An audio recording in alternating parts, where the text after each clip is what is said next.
जय श्री माता जी। हम सुन रहे हैं उत्थान द असेंट का ये है हिंदी अनुवाद, जिसे लिखा है योगी महाजन इन्होंने और इसका हिंदी अनुवाद किया है CL पटेल इन्होंने।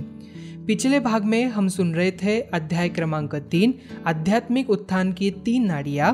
तो आज के इस भाग में हम सुनेंगे अध्याय क्रमांक 4 सूक्ष्म ब्रह्मांड।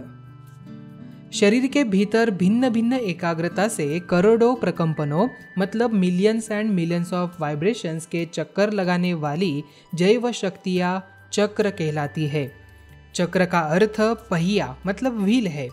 ये मानसिक और भावात्मक कार्यों के लिए अपनी धुरी के चारों ओर घूमने वाली शक्तियों की गतियाँ है, इसीलिए इन्हें चक्र कहते हैं। जिस प्रकार पृथ्वी अपनी कक्षा मतलब एक्सिस के चारों ओर घूमती है, उसी प्रकार शक्ति के एक क्षेत्र फील्ड एक विशेष प्रकंपन की गति से समतल सतह मतलब हॉरिजॉन्टल प्लेन पर दक्षिणावर्त मतलब क्लॉकवाइज दिशा में शरीर के भीतर अपने निर्दिष्ट स्थानों पर चक्कर लगाते हैं।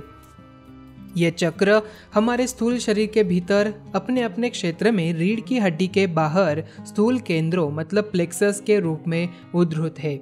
शरीर के अवयवों तथा तंत्रिका अतः स्रावी तंत्रों मतलब न्यूरो इंडोक्रिनल सिस्टम्स का नियंत्रण करते हैं। ये चक्र चेतना के केंद्र है। क्षण प्रतिक्षण प्रकंपनों के आदान प्रदान से संबंधित अंगों को नियंत्रित करते हैं। अतः हमें अपने लाभ के लिए ये जानना आवश्यक है कि किन किन बातों से वे चक्र प्रभावित होते हैं। हमारे प्रत्यक्ष विचारों और कार्यों से उन केंद्रों की संवेदनाओं और कार्यों पर असर होता है। जब ये चक्र मतलब केंद्र तनाव मुक्त और शक्ति से परिपूर्ण होते हैं, तब ऊपर की ओर उठती हुई कुंडलिनी द्वारा वे आसानी से पार किए जा सकते हैं। मनुष्य के चित्त का आत्मा मतलब सेल्फ में लीन हो जाने से सामूहिक चेतना की अनुभूति होती है, जो आत्मा की विशेषता मतलब गुण है। चक्रों की संवेदनाएं उस समय धूमिल हो जाती है जब उन्हें त्रुटिपूर्ण अनावश्यक व्यवहार से आघात पहुंचता है। तब मनुष्य बड़ी आसानी से अनेक गंदी आदतों और तोड़फोड़ के तौर तरीकों के साथ जीवन व्यतीत करता है।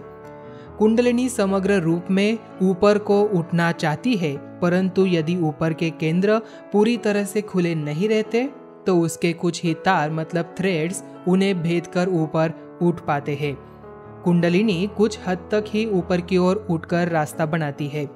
सहयोग के कार्यक्रम में कुंडलिनी का कंपन खुली आंखों से उस चक्र पर देखा जा सकता है जिसमें बाधा मतलब रुकावट रहती है, अर्थात जो बंद सा रहता है।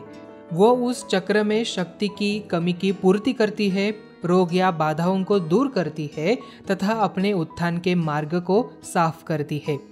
सहयोग के इलाज के तरीके इस सूक्ष्म समग्र नेटवर्क के जरिए इस्तेमाल में लाए जाते हैं। शरीर के जिन अंगों और प्रक्रियाओं में मतलब प्रोसेसेस पर वे नियंत्रण करते हैं, उनमें पोषण, नियमन और सुधार होता है।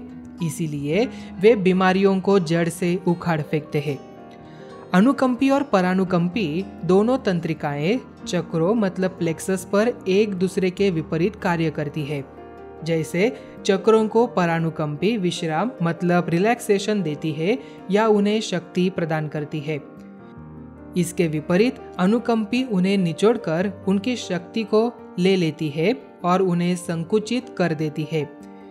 एक उनमें मतलब चक्रों में प्राण शक्ति मतलब विटालिटी का संचार करती है, तो दूसरी उसे खर्च करती है। मनुष्य की नाभि मतलब नेवल के पास परानुकंपी नाड़ी तंत्र सुषुम्ना में एक अंतराल गैप होता है, परंतु अनुकंपी तंत्रिका नाड़ी तंत्र में कोई खाली स्थान नहीं होता। इसी अंतराल के कारण खोज के लिए परानुकंपी में प्रवेश करने की सारी कोशिशें अभी तक नाकाम रही है।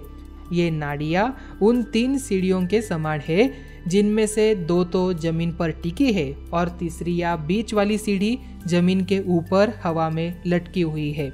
इसीलिए जब कभी हम अपनी चेतना में ऊपर उठने का प्रयास करते हैं, तब हम अनुकंपी तंत्रिका तंत्र पर ही चलते हैं।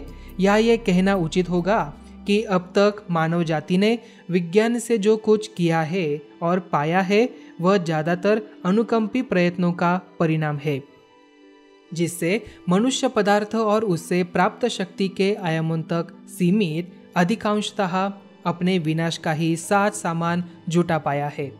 मृत्यु हो जाने पर कुंडलिनी शरीर को त्याग देती है और चक्रों के अंदर संचित संस्कारों तथा चेतना की उन तमाम बुराइयों या अभावों को अपने साथ लेकर चली जाती है, जो इस जन्म तथा पूर्व जन्मों के कर्म स्वरूप वहाँ जमा हो जाते हैं।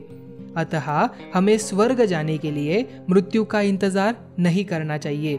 यदि हमारे चक्र खुले हुए हैं और शुद्ध है तो इस धरती पर ही स्वर्ग बन जाता है। इसीलिए चक्रों के कार्यों को समझना हमारे लिए बड़े महत्व की बात है।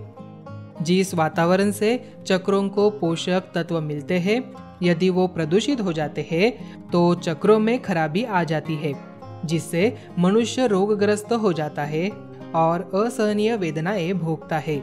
यही नरक की स्थिति है।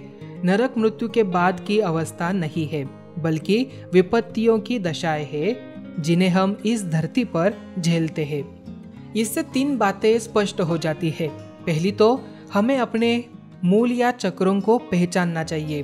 दूसरी बात ये कि हम उन्हें निर्मल रखें और उन्हें शक्तिशाली बनाएं। और तीसरी, जिस वातावरण में हम रहते हैं उन्हें चक्रों की स्वास्थ्य वृद्धि अनुकूल बनाएं।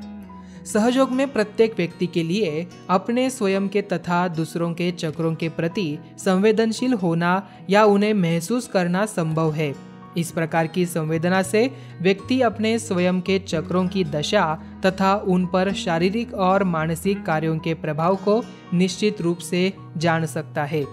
हाथ पर होने वाले प्रकंपनों मतलब वाइब्रेशन द्वारा इन संवेदनाओं को अनुभव किया जा सकता है। और इसी के साथ ही आज का अध्याय क्रमांक 4 सूक्ष्म ब्रह्मांड समाप्त हुआ। और अगले भाग में हम सुनेंगे अध्याय 5वां आधारभूत बल। जय श्री माता जी।